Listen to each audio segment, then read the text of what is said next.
Dante, ano yung mga puntong na pag-usapan ng NBI at COMELEC patungkol kay Mayor Alice Guo?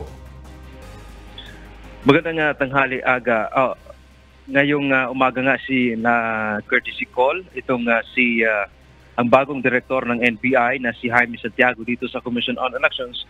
Unang-una sinabi ni COMELEC Chairman George Erwin Garcia na kasama doon sa kanilang natalakay kay NBI Director Santiago ay ang issue ng cybersecurity, hacking at ang artificial intelligence o AI. Ito ay kabilang sa mga kinukonsiderang banta pagka dumarating yung eleksyon. Humingi din ng tulong ang COMELEC sa NBI pagdating sa pag-iimbestiga halimbawa sa issue ng vote buying at mga grupo na nagsasabing kaya nilang impluwensyahan ang eleksyon sa bansa at magpanalo ng kandidato dahil may koneksyon sila sa loob mismo ng COMELEC. Tiniyak naman ni NBI Director Santiago na tutulong sila sa COMELEC para sa malinis na halalan sa bansa. Inihayag din ni Chairman Garcia na hihilingin nga nila sa NBI ang findings nila sa fingerprints ni Mayor Alice Guo na tumugma sa isang Chinese national na si Guo Huaping. Magagamit anya ng COMELEC itong findings na ito ng NBI para naman doon sa kanilang ngayong ginagawang investigasyon at maikumpara sa kanilang hawak ngayon na record.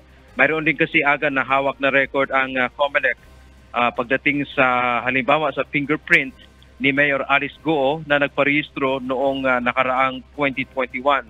At tumakbo din ito noong nakaraan ding 2022 elections kung saan naghain umano ng COC itong si Mayor Guo noong nakaraang October 2021. Ibig sabihin, pagkatapos na makapagparehistro niya ng nasa halos 6 na buwan lamang, ay tumakbo siya bilang alkalde ng Bamban.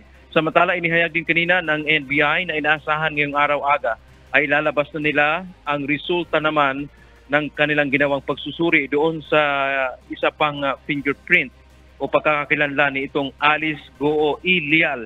Ito yung taga Quezon City na kanilang gustong malaman kung isinasabi nga nilang ito yung maaring pinagnakawan umano ng identity ni Mayor Alice Guo. So mamaya malaman natin kung ano yung magiging resulta kapag nailabas na ito ng NBI. Yan man nating update mula dito sa Maynila. Balik sa iyo, Aga. Dante, nitong mga nakaraan ay hindi nakadalo si suspended Mayor Alice Guo sa mga hearing. Ito bang paparating na or mga ongoing na hearing ay may information ba, Dante, na makaka-attend na si Alice Guo?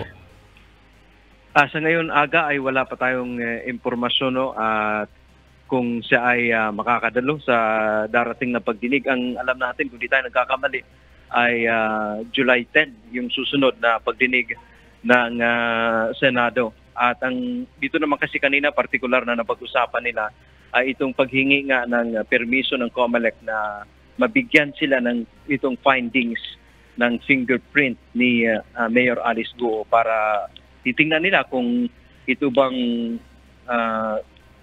fingerprint ni Alice Guo na hawak ngayon ng NBI ay tutugma ba dito ngayon sa kanila namang record na hawak doon sa kanyang voter registration, Aga. Okay, maraming salamat, Dante Amento.